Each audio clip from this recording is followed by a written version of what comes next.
Okay, now I'm sure. Maybe you're not ready. Now I'm sure. All right, here we go.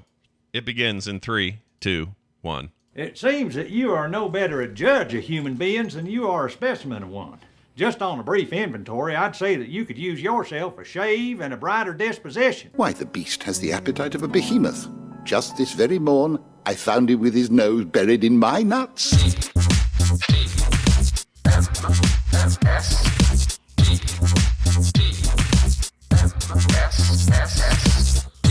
The Morning Stream.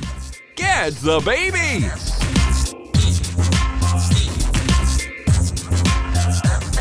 Hello, everybody. Welcome to TMS. It's the morning stream for August 17th, 2023. I just realized, it's not that I didn't remember the year. I just realized my brother's birthday was 2 days ago, and I forgot to say anything. Oh, no. Which brother? My brother Matt, my Korean brother. Oh, no. Yeah, completely forgot. You know what? Let's do it now on the air. I'm pulling up his text. Watch this. Oh, good. Excellent. We're going to fix this in real time, Brian. I wonder if you're going to say the text out loud as you type it. I'm going to say, happy late birthday, brother. I mean, you could just use the speak to text function, not even type anything, if you're going to say it while you That is true. That is true. All right, I said eat some kimchi, and I'll talk to you later. All right, so that should take care of that, hopefully. Nice. Yes, Oops. Hopefully. I feel like you've resolved that issue. Oh, yeah, there's no problem with me being 2 days late on Matt. Matt doesn't care. He forgets my birthday every year, so it doesn't matter. Fair. All right, we got to get this one out. It just has to come out fast and be part of this. Got to get it. Yeah, our discussion right now is going to be this because I need to understand what's wrong with my brain, or I need a theory as to what maybe happened because I'm not 100% sure it's just in my head. In fact, I don't know. I'm not a conspiracy guy at all, but I think something's going on here. So I had a really weird experience with a Seinfeld episode, which we watch all the time. I've seen every episode of Seinfeld multiple times, many, many times, and I enjoy it, and I recognize episodes for what they are, and I always kind of know what the A, B, sometimes C story is. Sure. It's not a problem for me, normally. But last night, night before last night, didn't talk about it yesterday. Night before last night, we're watching an episode, and it's the Festivus one. Okay. Very memorable. Okay? Yes. You remember Festivus and the rest of us. And let me see if I can tell you the B story is the woman that doesn't look good in every kind of light. Correct. You are correct. Okay. What is the C story, Brian? Do you remember? The C story. And I'll tell you, because they had three very... It's got to be Elaine related, right? Correct. It's an Elaine story. This is where and you're you not remembering exactly what a secondary C story was is not unheard of, right? Like that's... Yeah, you don't always think of the third. Because I mean, you think of the gang showing up at George's parents' house, and they're in Festivus. Jerry goes to answer the door. The light's horrible on the girlfriend. He goes, and then he goes back in, and then it's time for the feats of strength. Yeah, he decides that he's done with her after that final look at her face or whatever. Jeez, yeah, Elaine's. I can't remember what Elaine's story was. Now, here's what's strange. Now, it's totally normal to forget a C story in a thing that's already too packed. It was way too packed, that episode. Good stuff, but, it's a lot in there. But here's what happened. Every single second of that show that dealt with Festivus or Jerry's girlfriend, 100% in my memory, I almost have it memorized, some of it. Like, it's just like... familiar. Every scene is familiar. Every line is familiar. Of course. Yeah. Until anything to do with Elaine's C story would be on screen. Anything at all. Even when they crossed over toward the end.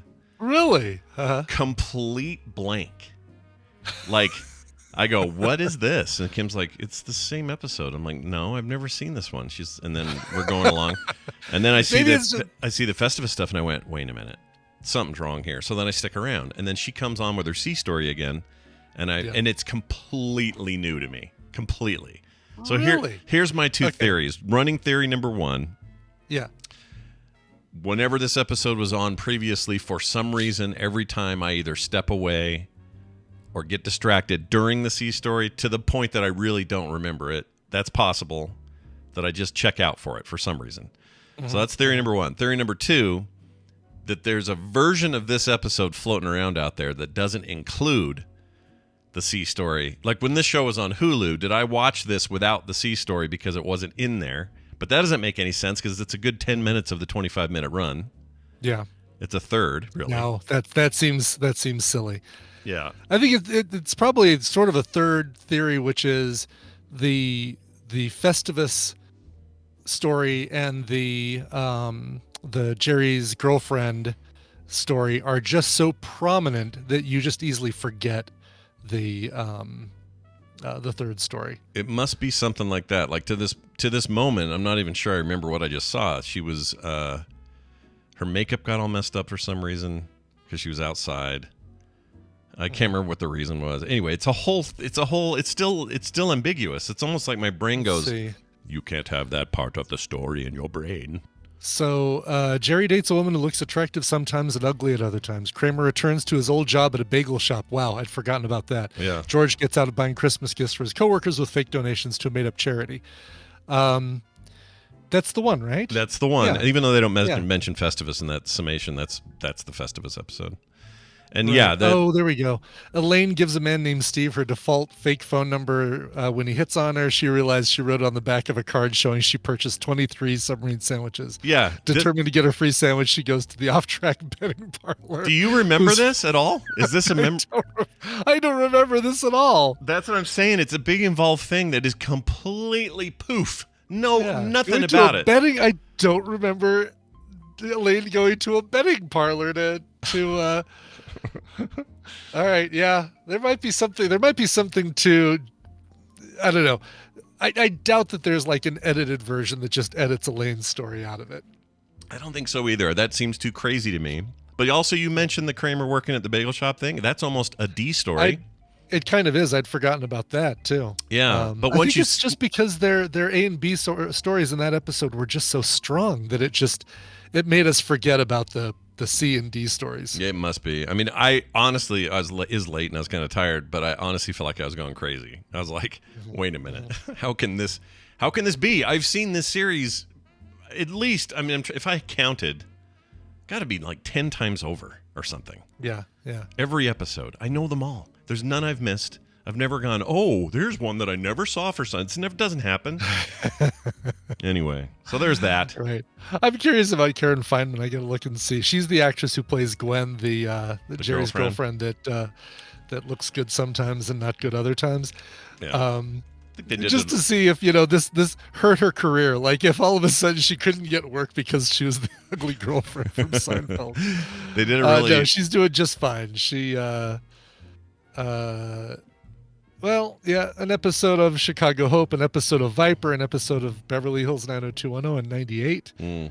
She retired. An episode of Early Edition. Yeah, she probably just said, you know what? I'm going to make so much money in the syndication of that one episode of Seinfeld. I don't need to work anymore. I'm out. It's like a single white female. What's her name? Speaking of Tarantino, she was in that. Right, Bridget Fonda. Bridget Fonda just poof, and then people found her recently, and she just looks like somebody's mom walking around, and she's like, "Yeah, I'm good, thanks. Don't need to." Like she really retired. I made my money. I'm good. Yeah. What I didn't know though is she's married still to Boingo Boingo frontman. Oh, Danny Elfman. Danny Elfman. Right. Yes. And they just quietly go about their lives. He's busy with making scores for movies and stuff, but doing live shows and putting together some really weird videos on his YouTube channel. Yeah, he's weird. That guy's weird. He is. He's kind of nuts. But she's but funny. Yeah, nuts. funny but nuts. Funny nuts, we call him. That's a weird. It just feels like it's got to be such a weird household. Yeah. Like, what do you suppose it's like in there? Do you think he's I don't know. I'm going to go work on some more scores. I'll see you later. Yeah, and she's like, I'm out of Hollywood. See you later. And just stays home. Yeah. Okay. Could be. I'm going to Macy's. Bye. But she's unrecognizable now. And I think I think that's what she wanted. I think Hollywood sucks, and I think she sort of knew it, and maybe, I don't know, it feels like right after the Tarantino movie, after Jackie Brown, she was like, I think I'm done. Yeah. I don't want to show my Fonda, bum. I think, Jerby, daughter of Peter Fonda, not Jane Fonda. Yeah, so Jane Peter Fonda's daughter. Niece. Yeah, that's correct. Who was like great. Eric Roberts and Julia Roberts, how Yeah. Emma Roberts is Eric Roberts' daughter, not Julia Roberts. That's daughter. right. Of course, Peter Fonda, most famous in my mind for his excellent late life work in 3:10 to Yuma in 2007. Oh, sure. Very good. It's funny. I think, Easy Rider. Boom. Yeah. There you go. I mean, that's Peter kind of Fonda. the standard, right, for him? Yeah. I've never seen Easy Rider. Should I see Easy Rider? Is that for worth doing? completion's sake, Yeah. I mean, is it like... it was okay. I don't think it's I think it's just notable for really propelling motorcycle culture as well as it did, but I don't feel like it was a great movie. See, to me, Somebody it's like... somebody definitely correct me if I'm wrong and it was a great movie and I just didn't give it enough of a chance. But Sure. It feels very much of a very specific time. yeah, for like sure. hippie biker moment. Boom. Bam. Yes, There's your exactly. movie. I think that's why I never really got into it. Jack Nicholson and who else was another dude in that? Eye Patch from Waterworld. Hopper. Hopper, Yeah. Dennis Hopper. Hopper. Yeah, hell of a cast. I mean, Yeah. geez Louise, but I just never saw it. You know what else I haven't seen? I've never seen Parasite. the Mrs. Yeah. The Mrs. Robinson one. What's that called? Oh, The Graduate. The Graduate? Yeah, so I just watched that Charlie Wilson's War by Mike Nichols, but I've never seen his movie he's famous for, Oh my which gosh. is that. Yeah, Graduate, that's that one I would say is a good one to go back and watch. It is boy, the last 2 minutes of that or 2-3 minutes of that movie is the ending you never expected, you never saw coming from that film, and the emotions on Hoffman and Bancroft. Am I remembering correctly? I think so. Mrs. Robinson. Their faces, no words uttered, just Simon and Garfunkel music is fantastic. That makes the movie's great up until then too, but Right. but the last few minutes of that film is great. I'll rectify that at some point. The other one was American Gigolo. Never saw that. Oh, I know enough. no, but I've heard that Blondie song enough. Catherine Ross, thank you, Jeannie. Yeah, not Bancroft. Oh, yeah, She's yeah. Is she Mrs. Robinson? Who Think so. plays Mrs. Robinson? That's her, right? That's Anne Bancroft. Catherine Ross is Is the girl. The girlfriend. Elaine. Speaking of, I think her name was Elaine. the Was it character? Elaine? Bringing it back to Seinfeld? Which is funny because Because he's hammering on the glass and is he going? What is he saying? Is it Elaine? Elaine. Boy. I can't. I need to watch The Graduate again too because it's apparently been a really long time. Well, it's an old movie, and how many opportunities It are is, there? but really? plastics. There you Scott. go. What's that song at the end of the? So I know enough about American Gigolo to know there's a song where Angelina Jolie's dad and John Voight. yeah, that's what I was Everybody's gonna try to say. talking at me. You're talking about that Midnight song. Cowboy. That's the one. Oh, Midnight Cowboy, not American Gigolo. That's what Yeah. I'm thinking of. Midnight Cowboy. Oh, gotcha. Okay, all right. That's the one I haven't Very seen. different film. Blondie, no song in Midnight Cowboy. No. Also, Dustin Hoffman does not go, "I'm walking here" Yes, in that- American Gigolo. That never happens. Okay. Richard Gere goes, "I'm walking here." What's great though is there's a Seinfeld. This brings us all back because there's a Seinfeld It does, episode there's- where Jerry and Kramer are in the back of a bus, and Yes. Kramer's all sad, and they're playing that music, and I guess they're reproducing a scene. They are reproducing the scene from The Graduate and Seinfeld, John Voight, the pencil, and there's connections all over the place to Yeah. everything we just mentioned. John Voight's car. John Voight's car. I remember his all pencil, these his things. bite marks. Yeah, Yep. his bite marks. I mean, these are easy things to remember. Why Elaine's third story didn't stay with me, I don't know. I still don't really know what it was about other than what you just said. Yeah. You read the thing. Yeah, I and mean, was it's, like, oh yeah. I described it. And I still can't remember it. And some of my favorite sea stories on that show are Elaine stories. Yes, Like right. her and Mr. Pitt and all that. For sure. The Amazing. everything with Putty was fantastic. All of it. Can Her you and- spare a square? Yeah, her and Peterman. Amazing. Yes. Elaine, The urban sombrero. you may know it as Burma, but I know it as... What guy? He's so great. Myanmar. Yeah, he's amazing. I love that guy. Anyway, there's that. Yeah. I feel better. I feel like I got some therapy on Good. this. So. Good. Well, I don't know if I helped. I just really commiserated. Well, you didn't hurt. That's all I can do. You didn't hurt. That's all that matters. All right. Sho Jo wrote in. Oh, I like this. Yep. Okay. She says, "Good morning, buttholes." That's how she does that. Oh, well, okay. All right. She says, "I have maybe a weird question, but first let me set it up." Is she in the chat today? Let's see. I don't see her. Maybe that's good. Quick way to tell is to type SHO, and no, she is not. There's Not no there today. Sho Jo. Nope. Here's what she says. I was born and raised in San Diego, and we were taught how to identify rip currents so that we didn't get swept up by the ocean and die out in the middle of deep water. I'd never heard of rip currents, but it makes sense on the face of it, right? Something that pulls you out like a riptide. Yeah. Yep. Like the show Riptide. Same kind of thing as Riptide. Dunaway. Except fewer dumb robots. Yeah, and Dunaway's probably excited just hearing the word Riptide. Yeah, any mention of Riptide, it's like the bat signal to one of Brian Dunaway's ears just perked up. Yeah, you guys need Dunaway? Say Riptide. You'll be good. 3 times and he shows up in your house. Yep. Shoots bees out of his mouth. Anyway, it says, when I lived in Bakersfield, meth capital of California, she didn't say that part, I did.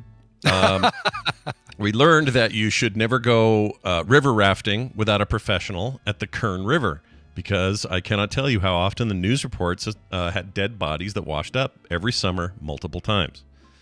When I lived in Lancaster, I don't know where that is. Is that California? It must be. Yeah, it's California. It says, we learned that you should never go hiking alone. It's very easy to slip and fall to your death in the Los Angeles forest. The cliffs don't care how pro you are. He says, now I live here in Las Vegas. I have no desire to go to Lake Mead. It's been named the deadliest lake in the U.S. because so many people die from drowning. We average 25 deaths a year. I didn't know that. That's high. Yeah, I didn't know that either. And they find them when water level goes down. They keep finding those. They keep finding those guys. Why, she says? Because people get drunk and irresponsible. They don't wear life jackets. There are no lifeguards on duty, so you're basically swimming at your own risk. So, my question is, what is the local danger that residents warn folks about where you live? Like, don't do this or you're going to die type stuff. Much love. Let's roll buttholes. Sho Jo. Well, let's help Sarah here. Brian, is anywhere in the Denver either metropolitan area or outside of it where people are like, oh, no, I wouldn't go up there if I were you? Don't go to Aurora. Avoid. That's where they filmed Cops. Don't go to Aurora, Colorado. Gotcha. No, I mean, like, thinking more of like the dangers. Lookout Mountain.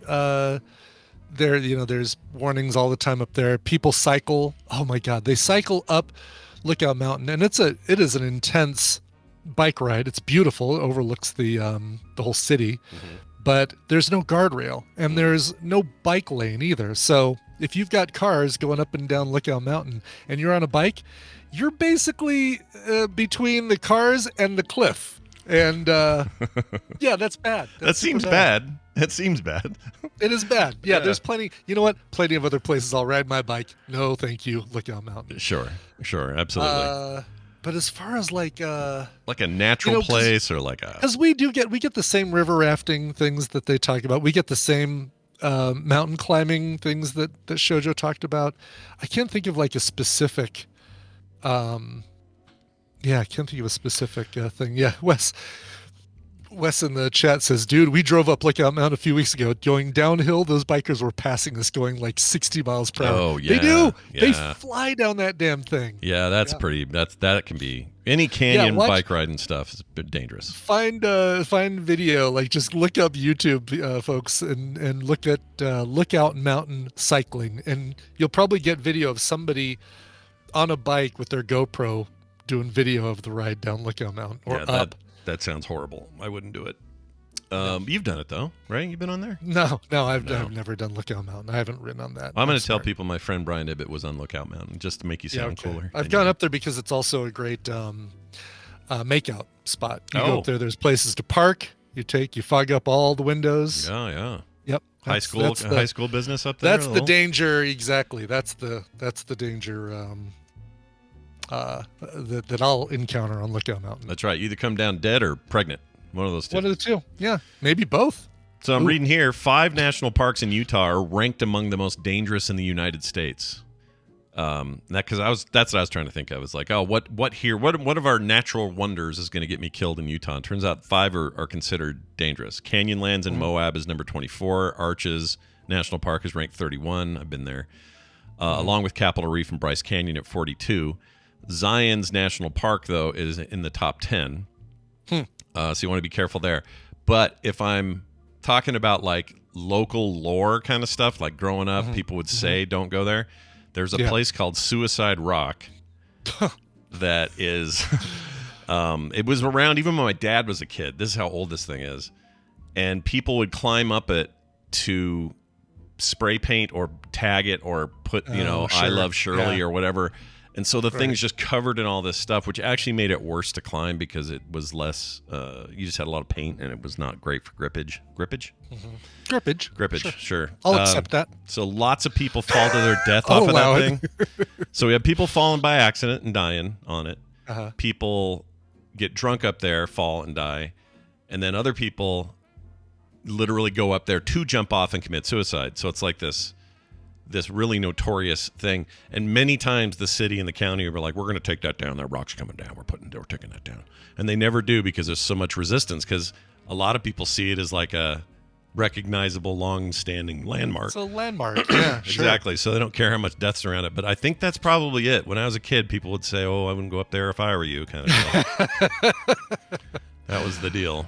And then the one place, the Grand Canyon, which we have a chunk of here, and of course Arizona and whatnot, it always seems like some jackass is going over the rope and getting up too close and then slipping.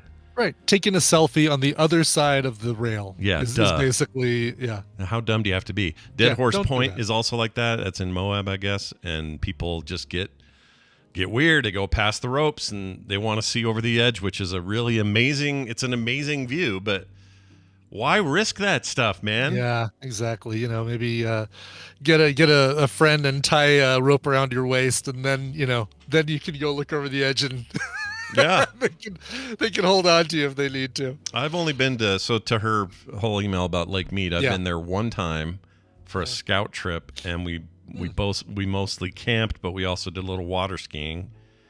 And I remember at the time thinking, this lake is cool, and if I lived closer, I'd go here all the time. But these days, partly because it's so low, I think. I don't know if this winter helped or not. I don't know if Lake Mead's still dropping. I don't know what the deal is, but it's not a lake it's not one I'd prioritize now. If I'm going to make a lake trip, I'm not going to plan to go to Mead. I'd probably go to Bear Lake again or something. If you had a motorboat and water skis and stuff like that, you might. But yeah, I don't see Lake Mead as the kind of place in that heat that I'd want to camp on the side, roast some hot dogs, dip into the water every once in a while. It's like, no, there's better lakes near me that I'd much rather do that with. Yeah. Now that I think about it, high school was also riddled with warnings about going to Utah Lake, which is kind of smack between, like, actually from where I am, it's a straight shot to where Orem is, except there's a giant lake called Utah Lake in our way. And they've even talked about putting a highway over it. They never did. But anyway, it's this lake. And as kids, it was a quick way to go and do an afternoon Saturday lake run, we're just going to go get on the boat and have some fun for a few hours or whatever. It was cheap, and you could just go launch your boat and whatever. So we did that a lot when we were younger. But the water always kind of had like a rainbow film on top of it, Oh, yeah, I know exactly what you're talking about. That weird kind of fish showing greasy, up dead. Yeah. It was bad. It was bad, and I feel like we tangled up the prop 3 or 4 times there, and then one time, they pulled a body out of there once that was totally unrelated to us, obviously, but sure, yeah, that's what you say. That's a weird way to put that, isn't it? Totally unrelated to us. Yeah. Anyway, be careful out there, everybody. Sho Jo would like to warn you, there's dangers everywhere, all right? Speaking of Sho Jo in Vegas, next month, as you know, I'm going to Vegas with our friends Tanner and Alex and Barry Folk and Tristan. We're doing we're basically taking our D&D group on the road. Nice. Going to Vegas for a few days. Yeah. And Mitsula was nice enough to reach out to me and say, hey, Brian, that Spice Girls tribute that you missed in July that was just like 1 month long at Excalibur. Yeah. They're bringing it back, and shows start the week before you go out on your trip. So I'm going to go see that stupid ass. That's great. How's the Excalibur venue? Is it okay? Is it a? Yeah, I've never been to the Australian Bee Gees show or Thunder Down Under or Tournament of Kings. I don't know what any of their dumb venues are like at freaking Excalibur, but they do have this. And Mitsula says the show's really good. I trust him, obviously, of course. He's our Vegas Sherpa. Yeah. But boy, watching the YouTube video, it's like, this is going to be a very interesting evening. And everybody else is in it. I haven't checked with Tristan yet, but I bought him a ticket anyway. Oh, they would all. Yeah, it sounds like something they'd all want to do. Yeah, exactly. Tanner's totally into it. Barry's like, I'm in. Just send me a playlist. I don't know what I'm going to be hearing. Oh, and Tanner, we heard about I guess he has to have an eye operation. Oh, yeah. That sucks. Take it from someone who's had a couple of those. I hate eye stuff. Eyes. Man, what an amazing organ the eye is. Incredible organic device that helps us sense and see and live and, all that. And when the threat of it is looming over you, you got somebody putting a knife in there. It's effed. It's the most fragile thing of all time. That's right. It feels like it's, yeah. Which would you rather have, Brian? Tell me. Oh boy. Yeah, it's one of these where is one of both these things completely suck. And you're right. You're right. These are going to both suck. But let's just say somebody had an ice pick. Let's say an ice pick. Okay. Let's say it's Sharon Stone. Sure. Okay. Eye or testicle. Oh. And either way, it's the same process of stab right through the middle of it. Good Lord. You're horrible. I know. It's horrible. It's horrible. You're horrible. So if you had to choose, though? If you had to. I'm going to go testicle. I'm going to say testicle, Bob. That's an amazing line. I'm going to say testicle. In the butt, Bob? Yeah, I would too, because you couldn't see out of that thing anyway, right? Yeah. And we're kind of done with ours, and it's going to hurt. You're definitely done with mine. Yeah, you're. right now, they just get in the way when I get on the bike. They're just a pain in the ass. Well, you can get those removed, I guess. You don't want to probably what? Okay, here's another question. Here it comes. Scott, let me answer that question for you. Yeah, let me get a good one on this one. So, if you've been vasectomized or whatever, sure, which I have. Yeah, and a lot of people have. If you went and just had those buggers removed entirely, what would that do to people? It's still because they still don't they? I know they don't produce. They don't produce active sperm, but aren't they still producing testosterone or something? Testosterone? Well, you do need that to stay healthy. I mean, you want to have good levels or whatever. Yeah. But my levels already suck. I got low T, man. Yeah, you have low T, exactly. Maybe you need a third. Maybe it's less about getting rid of yours and maybe. Okay, would you donate like a kidney? Would you donate a testicle to your good morning show friend? I would absolutely give you one of my. Yeah, I'd be nuts not to. Yeah, you'd be. We'd have a real ball with it. We'll see if we can get that done. It's not as good as your joke, but it's pretty good. All right. Well, there you go. That went places. Thank you for that, Sho Jo. You created a monster. Let's move on to talk about some of this news that broke since we last spoke. Please. It's time for the news, and it's brought to you by Coverville today at 12 p.m. Ooh, an hour early. What? That's crazy. Coverville today. The music of Robbie Robertson, who passed away last week, lead singer of the band, not lead singer, guitarist from the band, because you had Levon Helm, you had Rick Danko, you had a lot of vocalists in that band, and you can hear them all when you hear that song, "The Weight." Take a load off, Annie. But no, not Robbie Robertson, J. Jonah Jameson's assistant, Robbie Robertson. That guy's fine. He's still alive. He's still around. He's doing just fine. Yeah. But he lives on forever in comics. He'll never die. Lives on forever in comics. But no, Robbie Robertson, incredible songwriter, and you'll hear covers of a lot of his solo stuff. Like Broken Arrow is one of those just amazing songs. What's the band? What's the band he was in though? I don't think he said. The band. Yeah. The name of the band is just The Band. The Band. Yeah. They're called The Band. They're called The Band. That was before search engine optimization, Scott. That was before.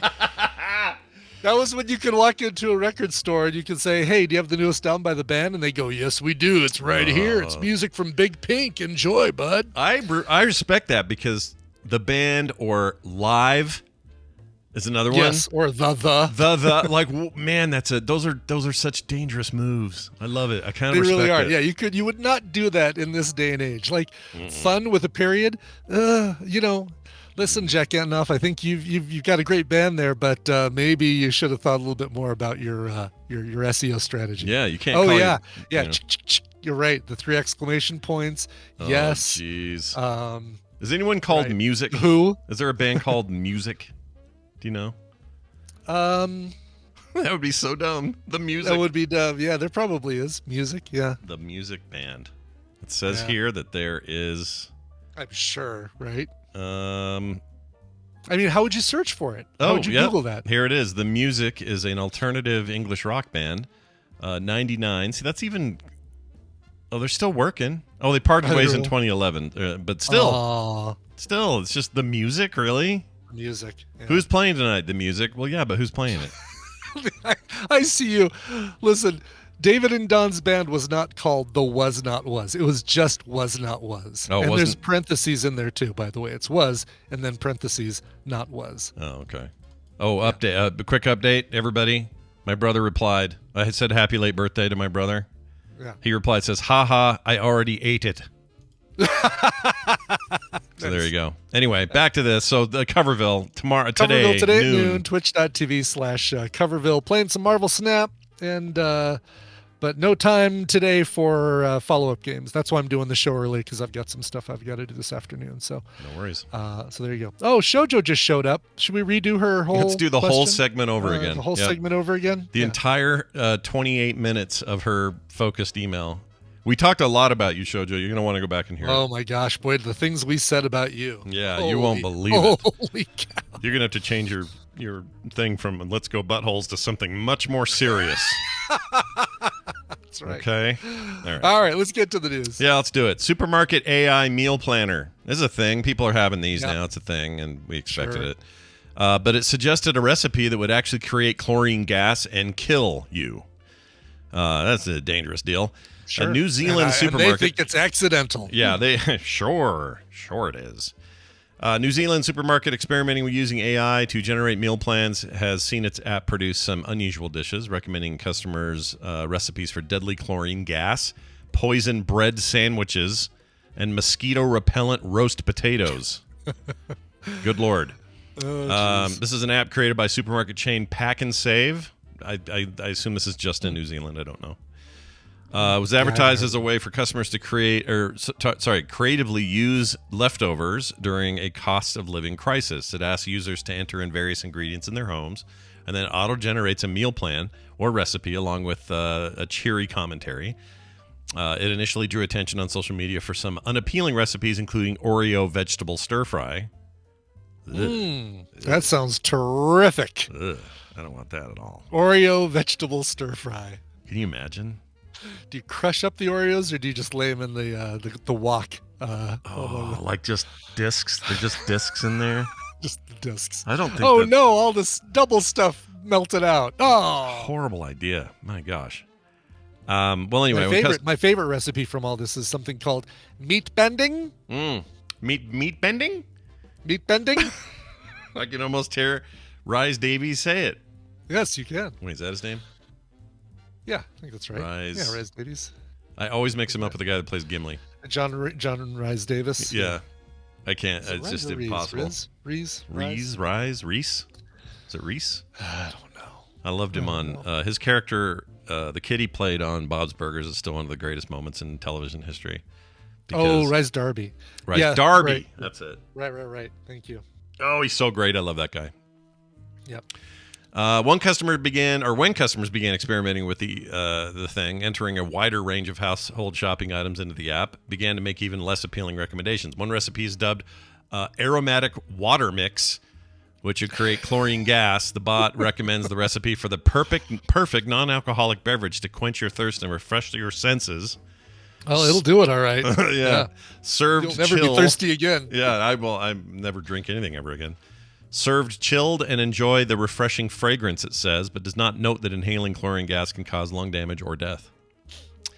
Yeah, we got to be a little better about these things, I think. Yeah. You know. Yeah. The AI's still got its issues. Got its You saw problems. my reply about that Frank Sinatra thing, right? Like the music they pulled was exact. I mean, it is the postmodern jukebox, and the dude who posted that break stuff guy on TikTok, Yeah. didn't come forward about that until people said, "Dude, that's the music from Postmodern Jukebox." He says, "Oh yeah, that's the music from Postmodern Jukebox, but the Frank Sinatra voice is AI." And I'm like, Now it sounds a little suspect. Now I don't know if I believe you and you ever say anything ever again. Exactly, because I've heard Toby Huss's version of Frank Sinatra, his impersonation. It sounds really good, and so does this. Well, here he is singing. I'll do a taste of this Wonderwall. Do you have cover. another? Does he do a different thing? Yeah, I got a couple of these. Let's try this one. It's probably gonna be the Mike Flowers Pops Wonderwall, isn't it? There are many things that I would like to say to you, but I don't know how. I don't know if that's a.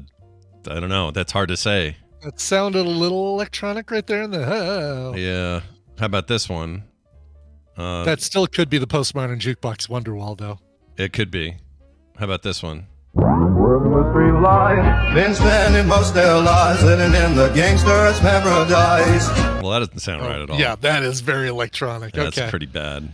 Let's see. Yeah, so that's bad AI Sinatra is what that is. Okay, how about this one? This one kind of caught me. Here you go.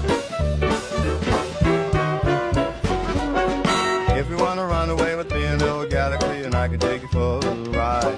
Well, yeah, that's levitating by Dua Lipa. Dua Lipa, but it's the Postmodern Jukebox levitating. Is it? Yes. It's not even like, oh yeah, the AI must have used a little bit of that. No, it's basically they did that. They stripped out the female lyrics. vocals that they had for Postmodern Jukebox and put that Sinatra on top of it. Hoping that nobody would notice. Sounds Exactly. like. Yeah. Oh, why But can't... I love that song anyway. Did you ever watch really the Song Exploder? Did you ever watch the Song Exploder on Netflix about that song? No. Okay. All right. Is it quick, good? Kick-ass recommendal here right now. All right. Bonus. Oh my gosh. I'm so excited. All right. Go ahead. Yes. On Netflix, there is a show called Song Exploder. Mm-hmm. Oh, let me make sure it's still on. Yes, it still is. Good. Series 1, I think they did two seasons. Oops. Back up. I don't want to start the show. I just want details. Sure. Give me some details. This is the podcast, basically the NPR Song Exploder podcast. Mm-hmm. And what they do is the dude who hosts it, Hrishikesh Hirway, interviews musicians about one specific song. And then they look at the stems, the individual tracks for that song and strip it down and say, okay, let's just listen to the drums here. Tell me about this. Oh, tell me about this guitar lick right here. And Dua Lipa, like this is what made me a fan of Dua Lipa was her interview on Song Exploder. Oh, I have to check this out. She's really smart. I like her. She really is. Yeah. She's got it going on upstairs. But another really good one on there is Lin-Manuel Miranda's Wait For It. So from Hamilton, they do a little breakdown of every note of Wait For It from Hamilton. It's fantastic. These things are 30 minutes long. Fit one in. I like that podcast. The podcast I already liked. I didn't know they did a video, a show version. That's cool. Yeah. I will check that out. I heard it's the same reason I was sold on Dua Lipa. It was this whole separate thing, but I heard an interview with her about an album drop, and I thought, well, this is going to be a bunch of teeny bop horrible. Yeah, I thought. And she's so intelligent, so smart, and so articulate. And it's not that I didn't expect a beautiful woman to be smart and articulate. Humble. Like she's not like, oh yeah, well, this is just about my friends and I just really like to dance in clubs, and so this song is about us dancing in clubs. Right, it's not like that at all. She sounds like somebody I'd want to have. If we had a zombie survivor group, I'd want her in it, for a couple of reasons. Yeah, well, neither of us are repopulating the earth, my friend. I might. I still, I take that back. Yeah, I never had the Mr. sniff. Mr. Two Balls. Yeah, yeah, but I don't think they're very. I don't think they're great swimmers anymore. I think they're all kind of like, hey, I'm tired.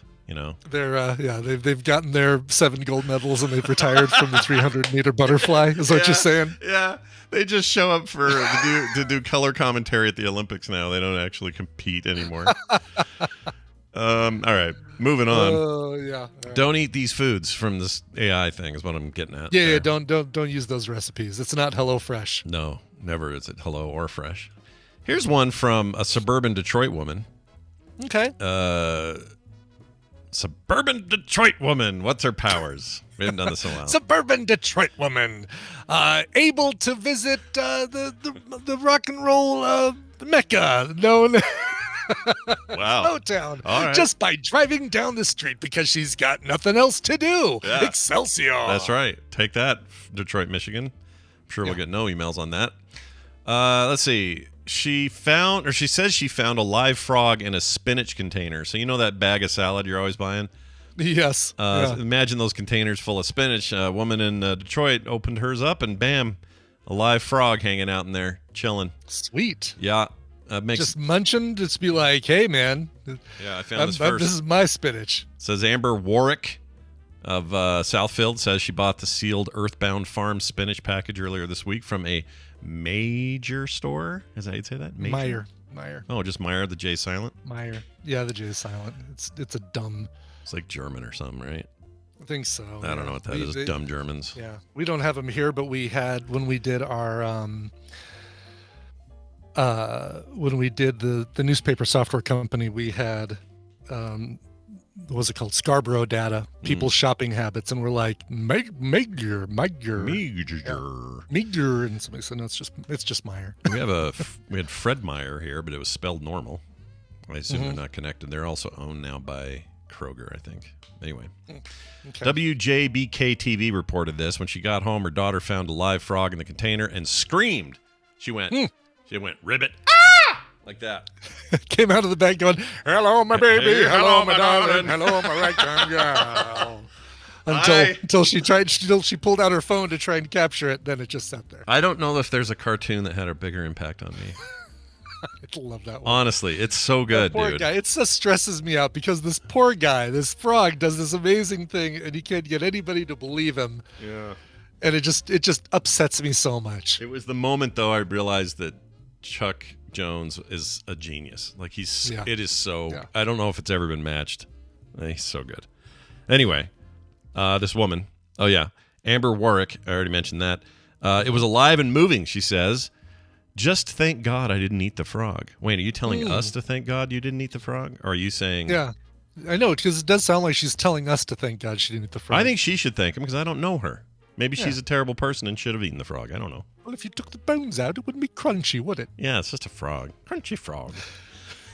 Warwick said she immediately returned the package and the frog to the store. Workers were there, released the frog, and gave her a refund. Released it outside, I hope, not in the store. Released the frog into the iceberg lettuce. Yeah, department. who knows where it'll show up next? It's the next person. You found the frog. You got a free bag of salad. Let's see. The TV station's video showed the frog in a sealed container. Jennifer Holton, spokesman for the Michigan Department of Agriculture and Rural Development, told the Detroit Free Press. You've been there. I have been there. Yes, that's familiar from stories prior. And I remember about as much of the Detroit Free Press as anything else in Michigan. That's about it. Closest I ever got to Detroit was the airport. And that was in 2018, and that airport doesn't count. You have to leave the airport and have a meal for it to count. That's true. I haven't technically been in. I've only been in. Well, I guess I was outside the building, but I never went anywhere past the airport's boundaries. But that's an awesome airport. I was not told how good the Detroit airport is, or the new. I guess it's new-ish, but it was great. How long ago was this? 2018 when I went to Columbus. When you went to Columbus, right? Yeah. Oh God, yeah. It was in the 90s that I was there, and I don't remember it being a good airport. So apparently they've redone the airport. Yeah, I think so. Unlike that thing up in Seattle, what do you guys call an airport? What is it? What is? I hate that place. There are two airports I don't like. That and Dallas Fort Worth. I was gonna say a DIA because of the terminal having to go. Oh yeah, that was just a bad circumstance. Otherwise, you have a very cool airport. It's awesome. But making me run around that giant wiener? No, but DFW, I would agree. And I'm sorry, but Hartsfield Jackson, it's a huge airport. It's such a sprawling airport. It's difficult. One does not simply walk in. LAX is even horrible too. Yeah, LAX is bad. LAX is bad. Real bad. Charlotte, North Carolina's airport is lovely. You've got rocking chairs in front of a big plate glass window. You can sit there and while you wait for your flight, just rock in some rocking chairs. Oh, as an alternative to LAX, whenever we'd go to BlizzCon, we would go to John Wayne International. Yeah. Love that little airport. Great That's airport. Great. It's a great little airport. Yeah. It's got a big Going John to Wayne Disneyland, statue. you go to John Wayne. Yeah, don't even bother with LAX if you can. It's more expensive, but if you can do it. Speaking of which, are you going to take a little journey out to California in November? Don't know yet. And, If they, everyone is still waiting to see if they're going to do press availability stuff. Sure. I'm going to apply for that if they said they're going to do it. So it's just a matter of time. But if not, I don't know. Maybe it might be fun to go out that way anyway. But I don't know if I'm considering going just to be out there. I'll go visit the guild hall in the hotel, and then I might just hit some Disneyland. Just go see the new. I wonder if there will be. Do you think there'll be a guild hall this year? I don't know. Maybe there will. Oh, I don't know. Yeah, I don't know. I have no idea. That's true. I haven't heard about it. And usually we do by now, right? Like My guess is people are a little soured on it. I don't know. Like, it's been a long haul from 2019 till now in terms of Blizzard issues and problems and ups and downs and all that. I don't know. Yeah. No one's talked to me, which probably means it probably isn't happening because nobody's going to want to spend the $2,000 or whatever. No. So I'd go out there just to hang out with if you're out there, Weinzerpel probably would be out there. Well, I don't know. They're all hardcore. What do you call it? No, the other one. Final Fantasy. Final Fantasy 14. Final Fantasy. Okay. So they went to FanFest in Vegas 2 weeks ago, or whatever it was, 3 weeks maybe. Oh right, yeah. And that's their BlizzCon basically. I think they're probably done, if I had to guess. Okay. Well, then maybe I won't even go. Won't even bother. A lot of stuff has changed. It's weird. Like, between the last time there was a BlizzCon and now, the instance ended. So on a personal level, that was a big change. Since I went, oh my gosh, so much has changed. It's just a big different thing now. I don't know. And plus, they didn't have it for 3 years. So exactly. I don't know. Yeah, I certainly don't have a strong desire to go to the con itself, but I mean, I wouldn't mind. Again, if they give me press stuff, if they give you a ticket, sure. Yeah, if I get press stuff, I'm absolutely going. But I don't know if they're going to do it or not because they'd have to give me a ticket in a hotel. Yeah, I need it. That's the other thing. I won't. Yeah. And then in the past when I would get them, they would do that too. So I would get hotel and I would get access and then plus the upstairs stuff and all that. Like that's the whole point of it. If they don't do that, or if they're doing it differently this year, and it's like because they may have changed their whole approach to this since their big PR fallouts. I don't know. I'll just wait until I do my big round the country road trip, Coverville on the road. Hell yeah, man! And then I'll do Orange County. You gonna put your I guess you just drive your Kia, right? Oh, drive the Kia. It would be the soul of love. Just took it in for its 100,000 mile service, and the dealership is like, dude, you've been taking really good care of this car. Like this thing purrs like a kitten, and it's 10 years old. Yeah. It's a 2013. Kias are good, man. I don't like their new logo, but I like their cars. Their new logo is weird. I don't like it because it's like missing some. It looks like it's missing. Just seems like bad design to me. Yeah, like the letters don't look like letters. I know they're kind of supposed to just evoke letters. I don't know. Maybe the old one wasn't great either. The old one wasn't great. Yeah. The one with the oval. I like the new one. I like the. Like it looks like a little zigzag. My favorite. Actually, let's do this real quick. Favorite car logo. Favorite car logo. I'm gonna go with. I like the Acura logo for one reason.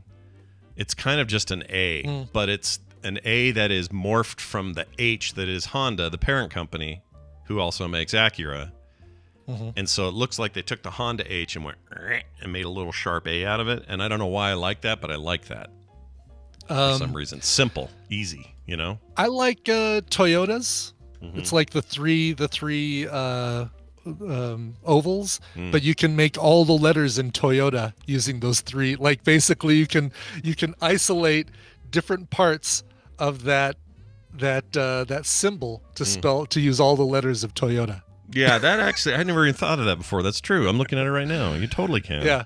Yeah, the worst one? Land Rover. Land Rover's pretty bad. Are you even trying? Like, Yeah. did you just say, well, let's just put the words Land Rover in a circle. Call Yeah. that a logo. That's same. Alfa Romeo's like that. I don't like theirs.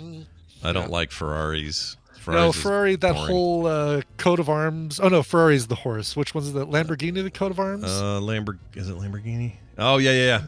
Here it is. Yeah, it's pretty lame. I think the Mercedes one is pretty iconic. That one's cool. Yeah. Volkswagen's cool. You know what? The German ones are pretty cool. Pretty cool. I give those Germans some love, you know? Volkswagen, yeah. Yeah. Chevrolet makes me think old and busted, but there's no reason to think that. Aston Martin's kind of cool. It's like a pair of wings. I like that. Oh, I like the half Olympics. It looks like the plastic thing that pilots used to give, that the flight attendant used to give you when you got on a plane. Aston Martin sucks. Yeah, no, you're right. Come on now. If you see it on paper, I think it looks cooler than it does in real life. Yeah. It's basically like It's pretty the lame. cheap plastic pen that used to get from United. Cadillac's too much cursive writing. Don't like that. Although, did you see that Cadillac just launched their new Escalade all-electric called the Escalade really? IQ, and this thing, Brian, is only like $200,000. I think you should just go ahead and get that, and then drive around the country in that, and you'll be like a gangster out there. Listen, if anybody wants to back that level of my Patreon, sure, please be my guest. Yeah. Yep. I got to sell a ton of these stupid little spring-loaded filament holders to be able to get that. Ooh, I like BMW also, I'll say that. A BMW is good with the little checkerboard. It's the Germans, man. The Germans know how to make cool logos. Except for that one logo they made in the 40s. We don't like that logo. Okay, that's a bad logo. Not a good logo, but not a fan of that logo. No. I don't know. BMW, they're ready for a refresh. I don't like how far apart the letters BMW are on the top of that circle. I almost wish those letters just were gone, and it's recognizable enough. Just have the black rim and the two blue and the white. Do that. Yeah. I'm with you 100%. You don't need the letters. Get them off. We know enough about this at this stage. Jaguar's the worst because it's always a big metal thing kids can break off. They come up to the hood Same and just with go, Rolls-Royce, yeah. So lame. What about Tesla's logo? I kind of like it. I like Tesla's logo. Like a little tuxedo. Yeah, like Tesla a has a very suit. nice logo, I think. Yeah. What's Nissan these days? Hold on. I like Nissan. I used to like Nissan. Oh, Let's it's see. just a circle with a line through it, isn't it? It's the London Underground, isn't it? Oh, you're right. It's just a name and a circle. Oh, it's better than it used to be. I like I like that they've really eliminated the stripe in the middle and just put the word through the middle. Yeah, and it's put cool. little lines to indicate. Yeah, I think Nissan's improved. The old Kia logo looked like the word Kia. The new Kia logo looks like It looks like an M. It looks like an M with some extra lines added. Yeah, I hate it. It's bad design. All right, we are going to take a break. When we come back from this break, we're going to spend some time with Wendi. It's a follow-up to a couple of weeks ago, and we started with our whole internal roommate voice. Yes, our roommate voice. So we're going to find out where this was all headed and whether we did our homework or not, all that kind of fun stuff. So stick around. Brian will play a little music, though, before. Brian, what do you got? Yeah. How would you like that Tetris movie? Did you like that? Did you guys all watch Still that? haven't seen it, but I know that I'm going to see it, and I love Tetris, so I'm all in on Tetris. Love Tetris. Well, how about a song that'll evoke the memory, the fine memory of Tetris? Not in music, but just in title. This is an LA-based composer and sound artist named Nick Norton. Time for a nice little instrumental on the show. He's got his full-length album, Music for Sunsets, coming out next month, September 15th, but you can pre-order it, and while you wait for it, you can listen to the first track from the album, which is called Soviets Make Good Games. That's the new song here from Nick Norton. Go check it out. Soviets Make Good Games. You know what really makes us mad? Is wasting money on CDs with only one or two good songs. Yeah. Tell them about punk. Yeah, we got this CD called Punk. It's loaded with our favorite tunes, man. Yeah. Just listen. I don't know anything about any ATM.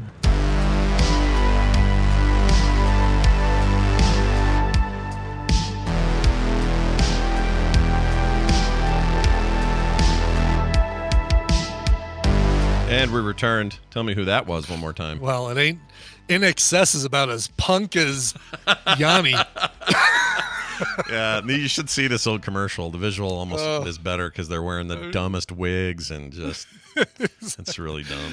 Yeah, we picked up the newest punk CD. Who wants to buy albums that just have one good song? Check out some of these great artists on our punk song or punk album, Men Without Hats, Wang Chung, In Excess.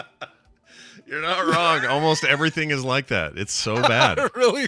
Oh, I don't know who they thought they were talking to, but some guy wasn't anybody who knows what punk is. Hey, that person you just heard, that instrumental you just heard, that was Nick Norton from L.A. Coming out on an album, Music for Sunsets. Comes out September 15th on People Places Records, but that's the first single. Soviets make good games. All right. That's true. They made that one good game. They did make that one. Actually, make other good games. The game Stalker 1 and 2.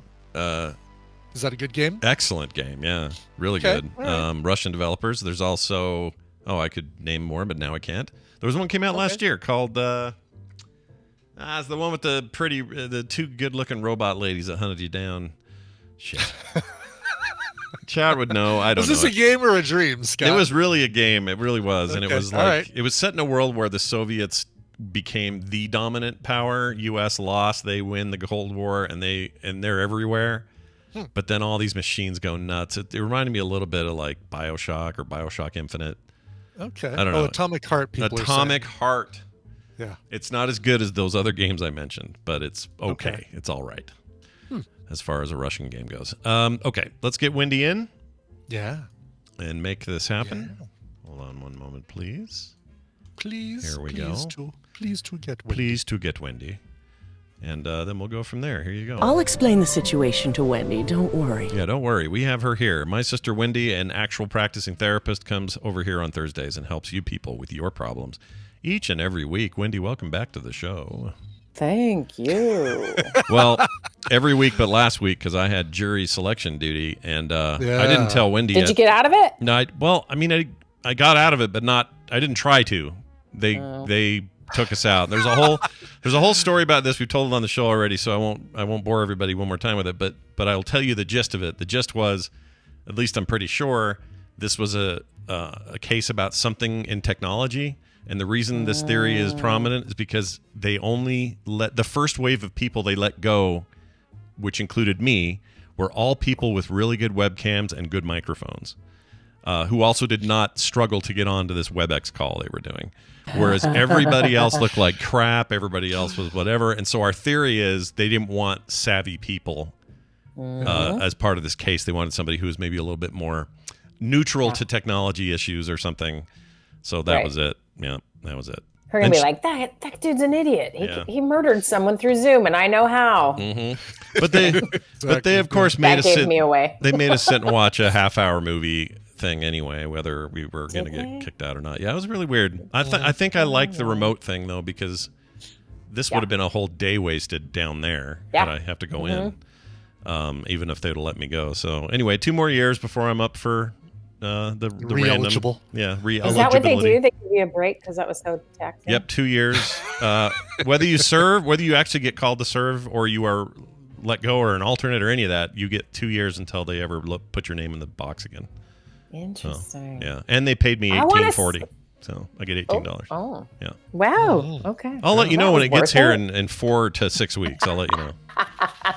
Yeah. Anyway, get yourself a sandwich. Okay. It's like HQ trivia. You really don't get to collect until you get excused from 5 jury selection. Yeah, it's basically correct.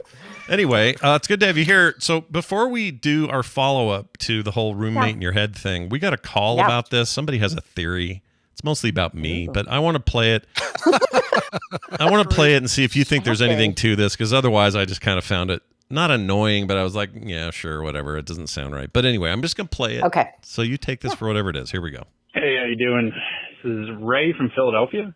I'm just calling in reference to the episode with Wendi on the 3rd that just passed. I just wanted to say my point of view is that the roommate in Scott's head is more like a studio audience. I've noticed that a lot of times you can tell if the laugh track is fake or not, or if it's actually filmed in front of people. But yeah, Scott has so many voices, so many roommates in his head. I would say that they're more attuned to a studio audience. All right. Have So a good one, guys. he's basically claiming I have multiple roommate disorder. Like I've got many of these voices in my head. Scott's head was filled before a live studio audience. Oh my gosh. Can I just tell you something that was very weird hearing that? Yeah. Was like, I just had a quick moment of like, what is happening right now? Well, I can tell you he's in a turn lane. He's about to he's definitely turning left. Yeah, he's definitely turning somewhere.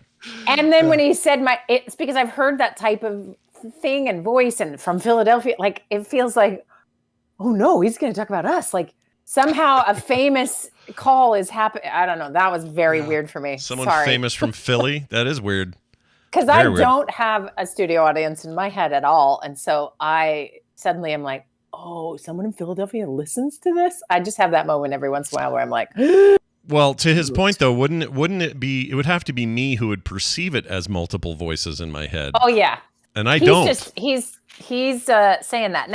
Now if you kind of do the work with somebody and break down the different voices, you can find, I've called them committees or subcommittees. I've never thought of it as a studio audience.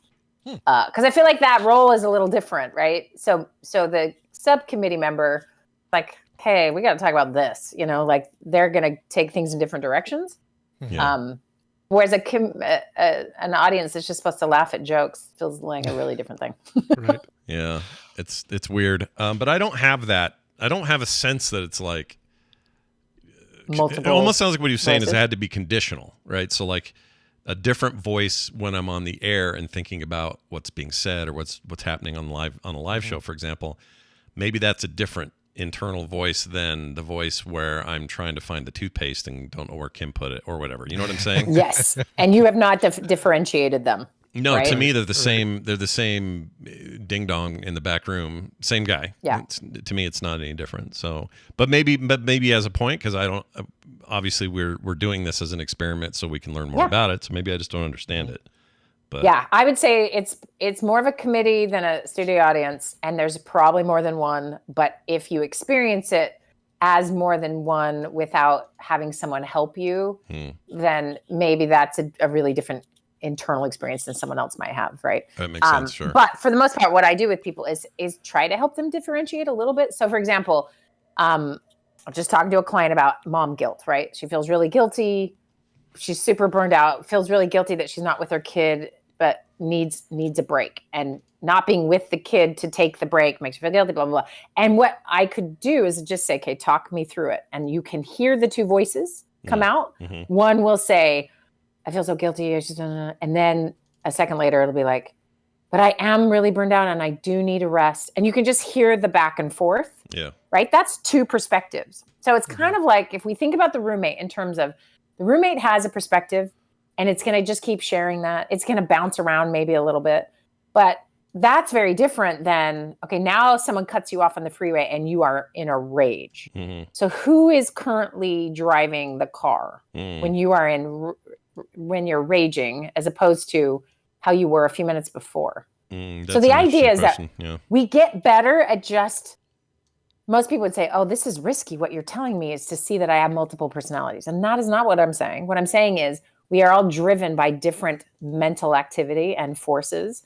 And if we can sort of label it as a group, like a subcommittee or a committee or the roommate, what we're doing, and this is what leads nicely into what we're going to do today, is what we're doing is we're removing whatever brain activity is happening, whatever thoughts, maybe feelings are happening. We put that into the observed place. And then we are in the seat of consciousness or the seat of observing. That's the self, right? Okay. So every major religion, every philosophical tradition will have words for this. I'm going to use the therapy word that I like the most, which is just self, right? So it's the self. Someone could say the soul, the whatever other energy words there are or whatever, right? But it's like who is doing the observing? That's the self. Right. Now, what happens is we go along life and we're just living it. The thoughts and feelings will come. We identify with them so deeply in that moment. They derail whatever we're doing. And now we are angry. Now we are hungry. Now we are going down a thought path that's nuts. The best version of this, to hear that roommate, maybe the clearest, is when you're trying to fall asleep and then your thoughts just go right? So that's an example of like, hold on, everything about me is about to go to sleep. So who just walked in and interrupted me with a story, right? Mm-hmm. And so that idea of we spend a lot of time very much following down the path of whatever thought shows up or whatever feeling takes over. And we don't maybe spend enough time in the seat of consciousness or self or the observer. Okay. So when you did your homework, did anyone write in anything that their roommate said? Do we have any like fodder we can use? Probably. Hold on. Actually, I should have looked at this before and I forgot to, but let me pull up the latest Therapy Thursday stuff and replies. Here's one. Here we go. Here's one from Justin F, we'll call him. He's from Kentucky. He says, "Hey, Scott and Brian and Wendy, first time emailing. Feel like since I can't be in the tadpole, I should email in. I've been enjoying the show for a few years now. Anyway, I wanted to email in after listening to Wendy's Therapy Thursday about the inner critic. It really resonated with me as I've never considered the idea of the voice in my head being an inner critic. And as someone who's been very critical of himself his whole life, it was an interesting framing of the issue." By the way, I'll pause here. This is the number one thing that this has impacted me with as well, is this idea of categorizing it, of not just, you just sort of have this, a doubter or even someone who's motivational, but there's this thing in the back of your head that's always kind of pushing you around. And you just think, well, that's just me, that's part of me or whatever. But when you frame it this way, it changes how the whole thing gets perceived. Anyway, I think that's what he's saying. But he I says, also notice how he calls it the critic as opposed to the roommate. Oh, right. It goes right to its function, its duty. Yeah, it's probably a better term. It says, Wendy asked for a couple of sentences about what some of you think when you hear your mental roommate, and I wanted to give a few. You can use these bits if you want, so on and so forth. Here it goes. Quote, "You're doing it wrong," unquote, came up a lot in my mind, and I drifted to things I had been working on, or when I was drifting, my mind was drifting to things I was working on. Next one was, "Nobody should like you," or something along those lines, pops up a lot, which I now realize is my brain trying to prepare itself for rejection. Says I was getting some. I was also getting some go to the gym and stop wasting time and be productive stuff, which seemed less bad than the other impulses. The voice actually sounds more like my father than myself. The rest is typically in my voice. Thankfully, I recently started antidepressants, which is quieting down those thoughts and some of the worst ones. And I've been trying to respond back to that voice with positive things and the like. Anyway, I just wanted to share some of that and say how much I appreciate the segment. You guys are great and help me through the days. Love the show, though, Justin. So, I think he kind of has it down. Perfect. Yeah. Justin, amen. Yeah. Good job. Yeah. Yeah, and I think the thing he's articulating is really helpful. We'll just use that as our like jumping point, and you guys can share yours if you would like as well. So here you are, Justin. You're now the center of my therapeutic intervention. Your fault for writing in. Okay. Yeah. But what's great is he's experiencing already the power of this, which is when we can sort of see that it's just someone else coming in with a thought. It's so much easier than thinking it's truth. Right? Because when our brain talks to us, this is why it does it, by the way, we will often believe it and follow it down whatever rabbit hole it takes us on. But if you just observe long enough, you'll see it switch back and forth. So for example, oh, I'm so scared. I'm going to get on a plane and poop my pants. Okay. That's a part of you. That's a friend of yours who is always trying to have you not live their most embarrassing nightmare in real life. That is his job. He will do it every time. Mm-hmm. And then when you go through a whole plane ride and don't poop your pants, which has been every single time that I'm aware of, what does that part of your brain do? Does it say, oh, my bad, I got it wrong? Here's what's funny. If you would have asked me, I don't know, let's say 2014, I would have told you that I felt like that voice was, it wasn't just a threat, it was a promise. Yeah. It was a guarantee. If you ask me now, I don't feel that way at all now. I feel like the voice is still there, but the voice says, all right, Scott, you don't want nervous guts on this plane, so what are you going to do? You're going to eat like a normal person the day before. You're going to take care of yourself, and you're not going to do something dumb like, eat a box of something, whatever.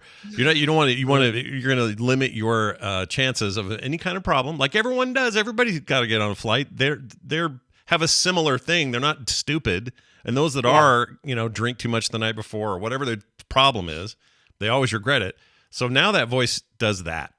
And I think I think it's progress. I don't know why it even changed, but it feels like progress. Well, it does feel like progress. Let's act like it's in the height of it for a second, though. Here's the thing about the roommate. If anyone's had a roommate, you would hate this kind for this very reason. This roommate does not come back and say, sorry, I gave you bad advice. No, this roommate will switch immediately to some other way to protect you if it's the protector kind, right? Mm-hmm. These are protectors. And some act really childish or say really mean things. Like what was Justin's? What was that mean one? I don't remember. Why does anyone like you? Oh, why? No one actually. Hold on, let me pull it up again. I just put it in. And your ideas are stupid or something, like the work one. Sorry, I thought I had it memorized. It's okay. I was dumb and archived it. Let's see. But basically, just mean, right? Yeah, mean to himself. Sure. Yeah. So Scott, you're gonna crap your pants on this plane. You better be careful. And that's like a screaming panic friend. Here's a roommate who's just like, okay, no one likes you. So that's what it is. You're either one of his was you're doing it wrong, and the other one was nobody should like you, which is an interesting way of putting that sentence, right? Nobody should like you. Nobody should like you. Yeah. It's crazy. Now you got to remember, and this is why we want more time in the seat of observation, and less time in the thick of whatever that thought is, because then you can see it for what it is. And it is a part of you that comes in, probably developed when you were younger. Now I'm imagining you're doing it wrong. I mean, think of raising children. Think of every teacher who ever existed. You are around people as a child who are telling you you're doing something right or wrong.